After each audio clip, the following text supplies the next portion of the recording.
Hola, ¿qué tal? ¿Cómo están? Esta será la segunda sesión de este curso de antropología, de teoría antropológica, y espero que, bueno, hayan seguido las indicaciones de la primera sesión y bueno, también al mismo tiempo espero que se encuentren bien todos ustedes.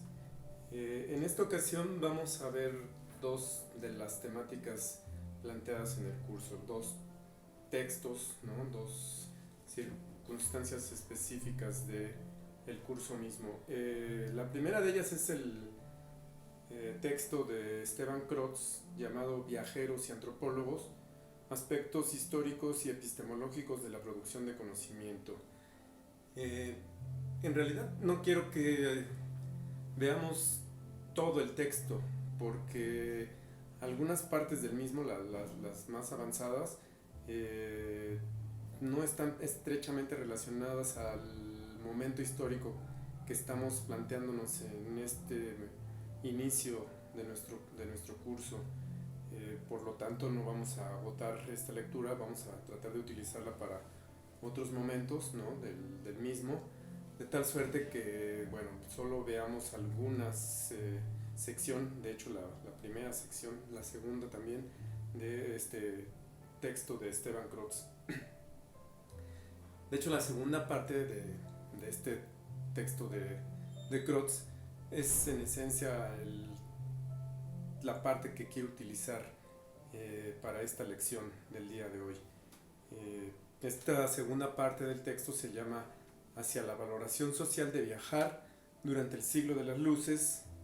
Viaje y antropología están estrechamente, perdón, hacia la valoración social de viajar durante el siglo de las luces. Ese se llama así el título del texto. Ahora bien, ¿qué nos dice Crotz en esta parte del texto que plantea, ¿no? Él una estrecha relación entre los viajes y entre la antropología?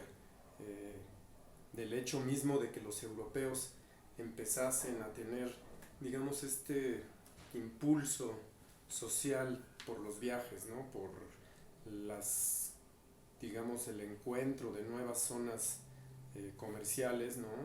Hay que entender que Europa, la Europa medieval, y me parece que ya lo había comentado en la lección anterior, pues era una región aislada, ¿no? De hecho, como lo menciona de alguna otra forma Enrique Dussel en algunos de sus textos y videoconferencias y videolecciones, él señala que, bueno, de alguna manera muy importante Europa era una región tanto geográficamente pequeña como también cultural y socialmente, incluso podríamos decir bajo la perspectiva evolucionista atrasada, ¿no? Con respecto a otras regiones del mundo, ¿no? Principalmente eso que los mismos occidentales europeos denominaban o denominaron después como el Oriente, ¿no?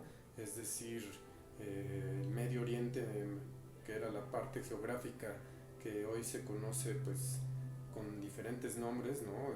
Desde Israel, Palestina, ¿no? La península arábiga, pasando por lo que en algún momento dado fue Persia y hoy es Irán, ¿no? Parte de Irak, Pakistán, evidentemente, ¿no? Afganistán, y un poco más hacia el oriente, pues ya la India, ¿no? Las regiones de el Asia suroriental, como pueden ser Birmania, Tailandia, ¿no? Hoy Camboya, en fin, y evidentemente pues ya después el lejano oriente, que es considerado como hoy lo conocemos, pues países específicamente como China, Corea o el propio Japón, ¿no? Que digamos que si bien ya no está conectado al continente asiático, pues es una isla que está estrecha y culturalmente relacionada a este llamado lejano oriente.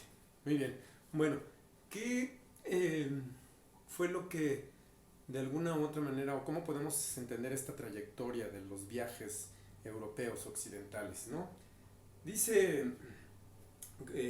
Crotz, el viaje, viajar y la antropología están estrechamente vinculados, pero esto ha cambiado a lo largo del tiempo, ¿sí?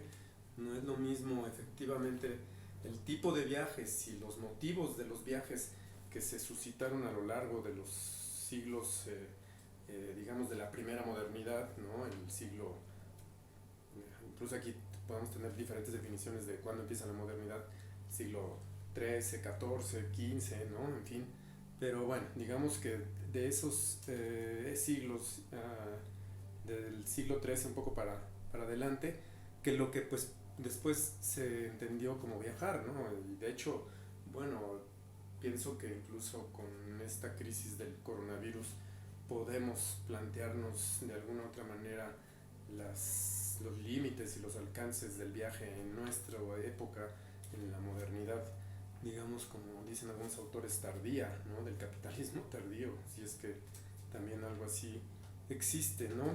Eh, Dice Crotz, los primeros viajes transoceánicos, ¿no? Los primeros viajes transcontinentales en el siglo XV, ¿no? Ya específicamente hablando de los 1400, tales como los de Cristóbal Colón a finales del siglo XV, como el que realizó en 1492, el primero de sus 5 viajes, Vasco da Gama en 1498 y la primera circunnavegación, digamos, ya planetaria, mundial, que se realizó entre 1519 y 1522, que realizó Fernando de Magallanes. Fueron viajes que cambiaron, dice Crotz, dramática y drásticamente la idea del mundo. Y efectivamente, estos viajes reconfiguraron la manera en que se pensaba el mundo, ¿no? De hecho, crearon de alguna otra manera el mundo mismo, ¿no? Como Sloterdijk plantea, son, digamos, estos viajes los que dan una idea de la esfera, ¿no? Del mundo entendido como una esfera, como una totalidad, ¿no? Si bien es cierto que en esa época todavía no se planteaba de esa manera, ya daban cuenta de que no estaban, digamos, los continentes y no estaban las culturas aisladas en el tiempo y en el espacio, sino que formábamos parte de una totalidad, de una globalidad, ¿no? Que después sería, digamos, replanteada en términos tanto científicos como filosóficos, ¿no?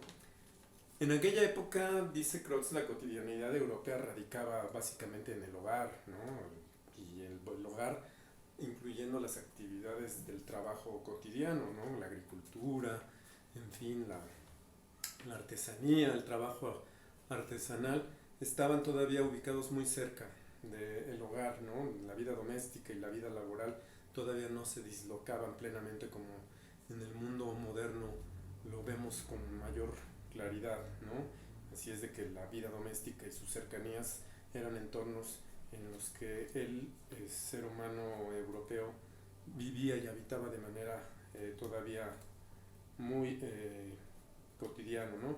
Pocos individuos realizaban viajes de gran distancia en Europa y al mismo tiempo poco se escribía al respecto, ¿no? Es decir que en una buena medida no había una producción literaria ni científica, mucho menos, que diera cuenta de esos viajes, ¿no? Que eran viajes que, si bien es cierto, se tenían algunos antecedentes como los de los vikingos, perdón, no tenían un cúmulo ni una difusión más allá de ciertos circuitos muy específicos del mundo europeo, ¿no? Sin embargo, a lo largo del tiempo, y entre otros, como vamos a ver, la influencia de personajes como Marco Polo, dieron cuenta que los viajes y sus relatos tuvieran dos consecuencias, dice Crotz, muy importantes, ¿no? Que son el hecho de que, uno, ensancharon los viajes los horizontes cognitivos, imaginativos, que eso es muy importante, ¿no? La imaginación que se crea, lo vamos a ver también pues ahora en unos minutos con Marco Polo y sus relatos sobre sus viajes, ¿no? Al oriente, consecuencias espaciales y evidentemente sociales que provocó y alentó que los europeos consideraran a los viajes como un elemento clave del conocimiento y que afianzaran los conocimientos que se habían adquirido con los viajes anteriores.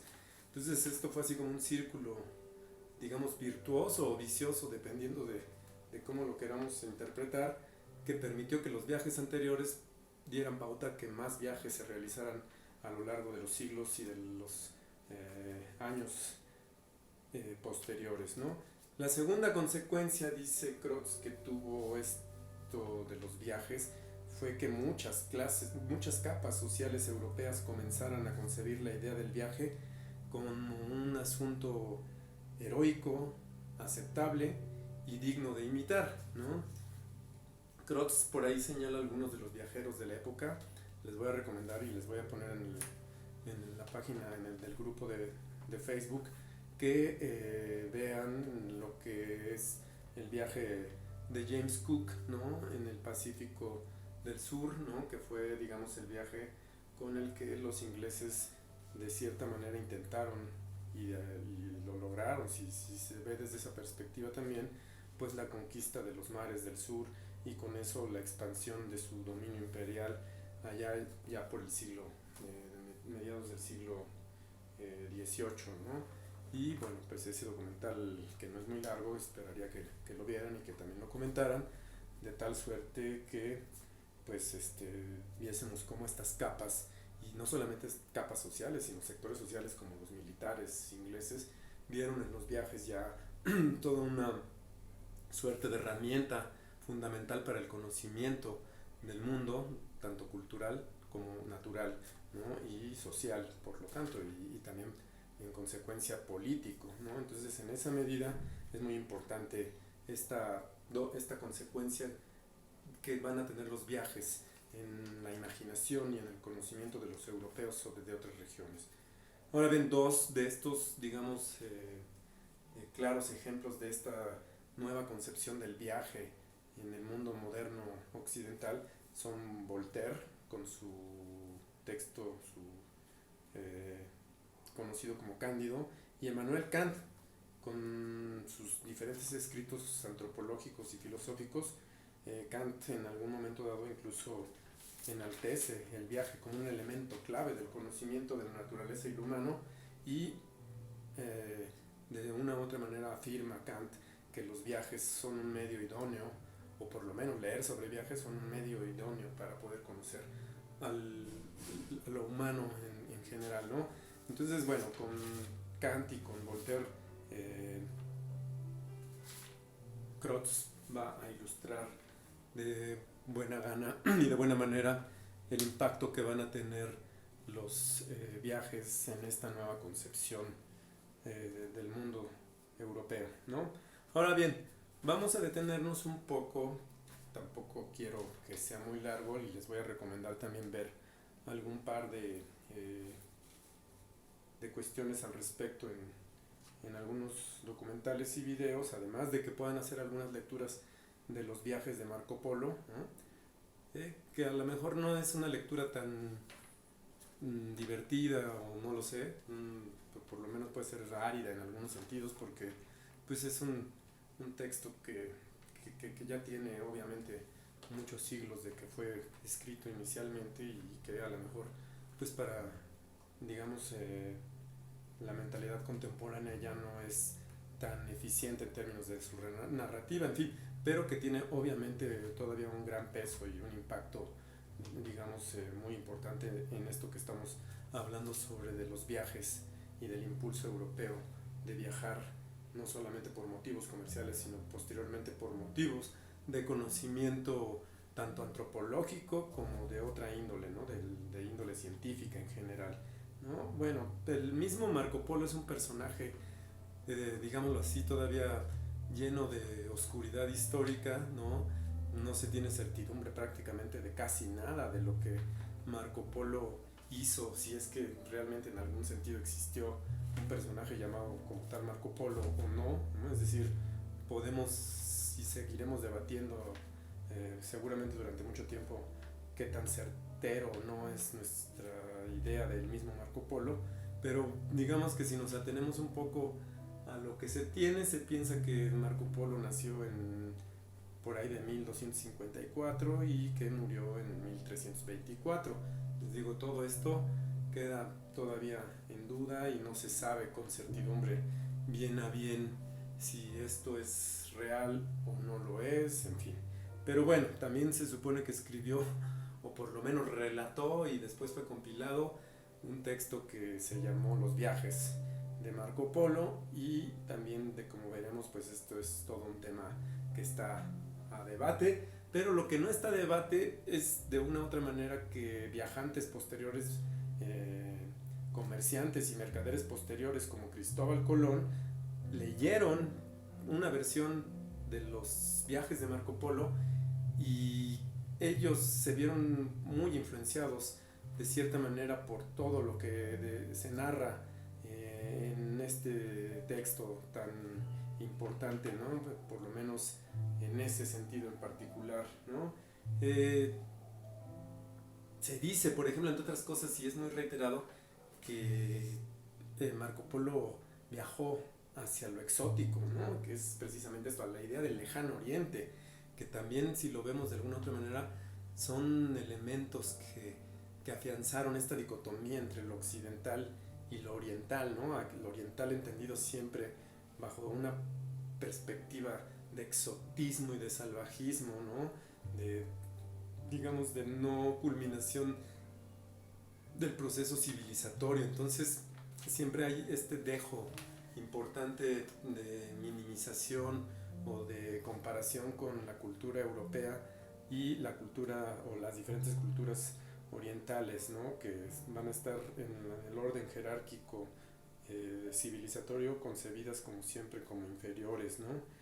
Eh, Como les digo, algunos consideran que el texto de Marco Polo incluso podría ser hasta de alguna u otra forma fraudulento, en el entendido que a lo mejor Marco Polo no viajó y recurrió a fuentes orales y escritas eh, indirectas para poder realizar su relato, pero bueno, ese es un tema que creo yo que hay que solamente señalarlo, pero pues tampoco es el motivo principal de esta lección rastrear, porque digo, aparte de todo yo no soy experto ni especialista en este tipo de piezas literarias o narrativas, y por lo tanto no podría yo dar una opinión certera al respecto, pero sí señalar que existen estas dudas, ¿no?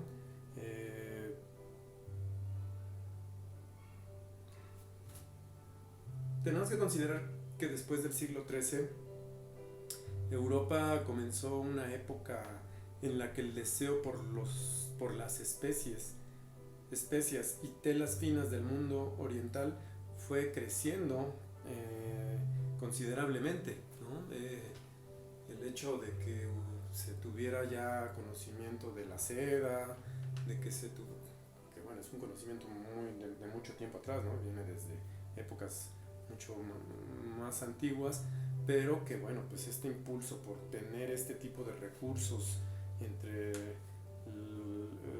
la población europea se mantuvo durante mucho tiempo, y que a partir del siglo XIII, en un momento en que existía cierta prosperidad económica en Europa, pues esto de alguna u otra manera fuese acrecentándose este impulso y la posibilidad de salir, ¿no? Hacia afuera, ¿no? Entonces estamos hablando del siglo XIII, ¿no? Hay que poner este énfasis, ¿no? En el siglo XIII, Venecia, ¿sí?, era una ciudad-estado italiana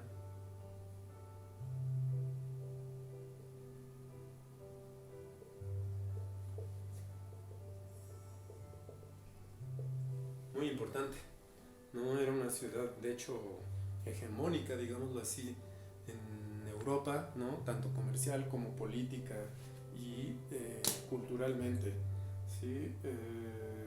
De hecho, se considera que la economía y la moneda, el ducado veneciano, eran una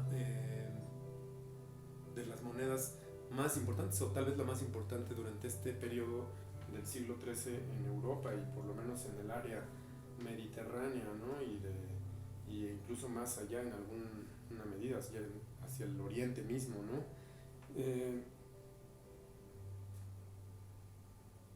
En términos estrictamente biográficos, digamos que no tenemos datos exactos de Marco Polo no hay ningún retrato fidedigno de él, ni existe tampoco ninguna consideración documental, o no existe ningún documento que pueda ser considerado como muy importante para justificar o no la existencia de Marco Polo. Algunos consideran que de hecho Marco Polo no nació precisamente en Venecia, sino que nació en una isla cercana a la costa yugoslava, y que de ahí y que él pasó sus primeros años en esta isla y posteriormente su familia emigró hacia Venecia, lo cual hizo que sus familiares, al momento de mudarse junto con él, pues fueran considerados una especie como de venecianos de segunda categoría, y lo cual no les permitió tener, digamos, los contactos tanto políticos como sociales de primer orden que les diera posibilidades de desarrollarse con mayor facilidad en ese mundo del comercio y de la mercadería del momento, ¿no? Piensen también que en aquella época, en el siglo XIII, pues los árabes dominaban una buena parte de lo que se considera, digamos, la periferia de Europa, ¿no? Que es en estricto sentido el mundo tanto del Asia Menor, ¿no? Como de toda la costa norte de África, y de cierta manera ese bloqueo árabe hacia Europa pues impedía que los europeos pudieran transitar libremente por esas regiones para poder tener, digamos, traslados sin mayores dificultades hacia primero la India y posteriormente hacia digamos, la zona dominada por los chinos, ¿no? Y más hacia el norte pues estaban, digamos, de una u otra manera cercados, ¿no? Confinados por el imperio mongol, ¿no? Por los mongoles, que en algún momento determinado lograron conquistar extensiones territoriales gigantescas, ¿no? Es probablemente uno de los imperios o de los reinados más grandes, el de Genghis Khan, que tuvo controlado grandes territorios que llegaban hasta las cercanías de la Europa oriental, ¿no? Llegando evidentemente a tener el control sobre territorios como hoy conocidos como Rusia, en fin, ¿no? Y evidentemente todo esa gran zona que abarca Siberia, ¿no? Y las estepas del Asia hasta llegar a Mongolia y posteriormente pues ya meterse al territorio también chino, ¿no? Entonces estas dos, digamos, culturas y grupos étnicos tenían de alguna manera cercados a los europeos en el espacio muy reducido de los territorios del norte y del centro de la Europa, ¿no?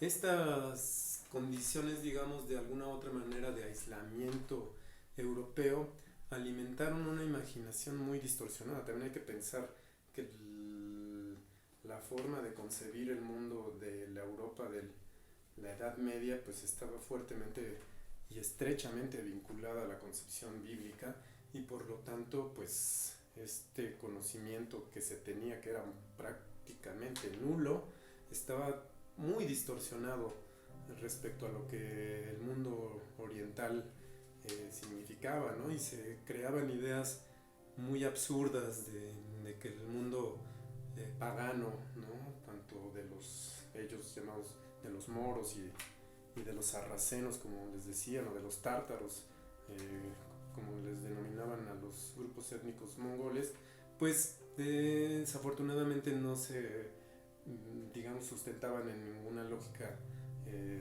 pues científica o veraz, y por lo tanto había una imaginación desbordada de lo que era ese mundo, ¿no? Ya señalé que pues Genghis Khan había hecho o había tenido ya un desarrollo muy grande de su territorio, de Asia hacia Europa también, ¿no? Sin embargo, y a pesar de este cerco, ciertos grupos, y ahí es en donde entran otra vez Venecia en juego, ¿sí? Tuvieron esta posibilidad de establecer contacto, ¿no? Los venecianos, en particular la familia, como se sigue diciendo, Polo, la familia de Marco Polo, establecieron contacto con los mongoles, ¿no? Que fíjense, paradójicamente, y a pesar de que tenían de alguna u otra forma acercado a los europeos, tenían una extensión tan grande y una estabilidad política pues tan pues, relativamente buena, permitían que desde Europa hasta el lejano oriente pudiese, si se tenían los permisos correspondientes, pues realizar un viaje con relativa tranquilidad y poder establecer pues ciertas rutas comerciales, ¿no? Eso de alguna u otra forma los hermanos, el tío y el padre de Marco Polo, pues lograron establecer contacto, se dice, con el imperio de Genghis Khan, del Kublai Khan, ¿sí? Y de esta manera pudieron trasladarse desde Venecia, ¿no? Hasta China, ¿no? Ese primer viaje de los Polo, que no fue el de Marco Polo, no fue registrado formalmente en ningún texto y no existe, por lo tanto, más que algunos relatos muy vagos y confusos del mismo, ¿no? Se dice que este viaje marcó un contacto con el Kublai Khan, ¿no? Con el emperador chino-mongol, que pudo establecerse con los hermanos Polo y que le pidieron el Khan les pidió a ellos que pudiesen llevar un grupo de sabios y de conocedores de la cultura europea, ¿no? Se le pidió a ellos que el Papa pudiera enviar un grupo de sabios para ayudar a gobernar al Kublai Khan en las zonas que él dominaba. En 1271 los hermanos Polo y Marco Polo regresarían con esta solicitud o intentarían regresar con, con el Kublai Khan en la medida de lo posible para poder llevar a los sabios. En realidad nada más fueron dos curas dominicos acompañando en un inicio solamente a la familia de los Polo y a Marco Polo, pues, pero por razones también no muy claras estos dos curas dominicos se regresaron a Europa y no acompañaron a los Polo hasta el final de la travesía. El viaje pues obviamente tuvo que cruzar por Persia, ¿no? Marco Polo, y aquí es en donde podemos empezar a entrar cómo los relatos de Marco Polo empezaron a crear una serie y una suerte de estereotipos y de distorsiones que afianzaban el conocimiento previo de los europeos sobre los persas y sobre los orientales, ¿no? Describe así a los persas, ¿no? Al imperio persa, dice Marco Polo: en este reino hay gente muy cruel y homicida, ¿no? Nada más subrayo tanto lo cruel y lo homicida como elementos de descripción clara, ¿no? Y muy reiteradas a lo largo de todo el texto de Marco Polo, ¿no? Y si siempre tienen pendencias entre ellos, es decir, que son grupos étnicos guerreros, ¿no? Que si no fuera por el temor al señorío de los tártaros, y los tártaros se refiere a los mongoles y en alguna medida a los chinos, ¿no? Que si no fuera por el temor al señorío de los tártaros y de Levante, perdón, de los tártaros de Levante, matarían a todos los negociantes que viajan por esos parajes, ¿no? Esa es, digamos, la descripción y la concepción básica que tiene Marco Polo de los persas al momento de pasar por sus territorios, ¿no? También tenemos que señalar que el relato de Marco Polo no debe de ser concebido estrictamente como un diario, ¿no? Porque no es un diario. Hay unos saltos tanto temporales como geográficos que no le dan, digamos, esa característica cronológica como lo puede tener un diario ya moderno, sino que más bien son de pronto relatos hasta relativamente desconectados uno con respecto al otro, que tampoco tienen una secuencia ni geográfica ni temporal estricta, por lo tanto, pues dar así como una lectura de diario a este relato, pues sería de alguna u otra forma erróneo, ¿no? El itinerario es incierto, ¿no? Pero aún así se considera que, bueno, pues evidentemente los hermanos Polo y Marco Polo, ¿no? El tío y el padre y Marco Polo, pues debieron de haber cruzado el desierto del Gobi, ¿no? Que es un desierto que se encuentra en el Asia Media, ¿sí? Y pues cruzaron evidentemente lo que hoy es el territorio mongol para finalmente llegar a los dominios chinos, ¿no? Para Marco Polo, el budismo y el islamismo son religiones idólatras, como en muchas y en reiteradas ocasiones lo plantea en su texto, ¿no? Por ejemplo, describe a los habitantes de la región hoy conocida como Badakhshan, ¿no? Que es una zona cerca de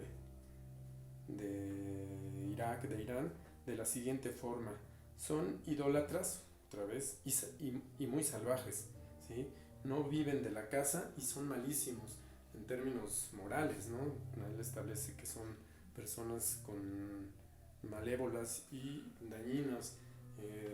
Prácticamente todas las culturas que va conociendo y los grupos étnicos que va conociendo Marco Polo a lo largo de su viaje van a estar siempre reiterando la idolatría, ¿no? Es decir, el paganismo y su no cristianismo como un elemento clave, ¿no? Y el salvajismo también como otro elemento clave de la interpretación y de la descripción que van a tener estos grupos no europeos, ¿no?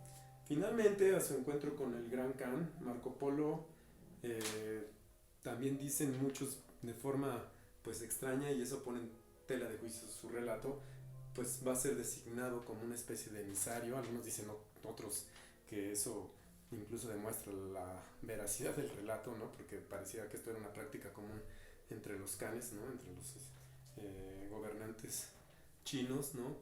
Mongoles, ¿no? Que se designara a los europeos y a los extranjeros como emisarios de estos gobernantes, ¿no? Va a ser designado como emisario, y durante varios años Marco Polo va a viajar por China, ¿no? Y va a documentar muchísimas de las cosas que vio, ¿no? Entre ellas obviamente pues el gran desarrollo tecnológico, social, político y cultural de la China, ¿no? Desafortunadamente, por ejemplo, en el relato de los viajes de Marco Polo no se menciona en ningún momento dado la Gran Muralla, lo cual también es un elemento que nos habla de que pues puede tener poca veracidad del hecho de que haya estado ahí, porque pues muchos dicen, bueno, si no conoció la muralla china Marco Polo, pues seguramente entonces no estuvo en China, porque pues la muralla china es un elemento arquitectónico gigantesco que obviamente cualquiera que hubiese visitado esa región hubiera conocido, dicen algunos, pero en fin, va a conocer supuestamente algunas otras regiones, va a conocer el papel moneda, en fin, el papel mismo, la pólvora, en fin, y eso va a hacer que pues él con estas descripciones alimente muchísimo la imaginación de los europeos a través de su relato, ¿no? En 1295 regresan a Venecia. A su supuesto regreso a Venecia, Marco Polo y su familia van a sufrir un descrédito importante, no van a ser reconocidos prácticamente en ningún sentido, y por lo tanto pues eso va a tener consecuencias pues negativas en la propia familia y en el propio Marco Polo, ¿no? Algunas versiones señalan que después de una guerra que sostuvo Venecia contra Génova, Marco Polo cayó en la cárcel, y que precisamente en la cárcel conoció a Rustichello, que era un escritor de novelas caballerescas de aquel momento, y que Rustichello pues había quedado impactado precisamente con los relatos de Marco Polo y sus viajes, y que él se había ofrecido a poder transcribir y estos relatos en formato de texto, y pues de ahí se habla que surge el primer manuscrito de los viajes de Marco Polo, ¿no?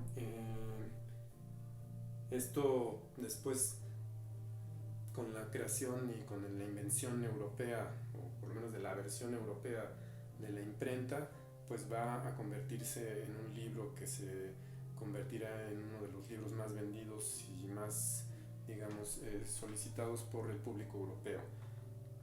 Hay que señalar también que a principios del siglo XIV Europa nuevamente se va a aislar del oriente debido, entre otras razones, por la peste negra, ¿no? Que arrasó, y bueno, y esto un poco en consideración con lo del COVID-19, pero pues esto de la peste negra fue un asunto muy muy fuerte y que mermó de manera muy sensible a la población europea, lo cual volvió de alguna forma u otra a aislar durante algún periodo más a Europa del resto del mundo, ¿sí?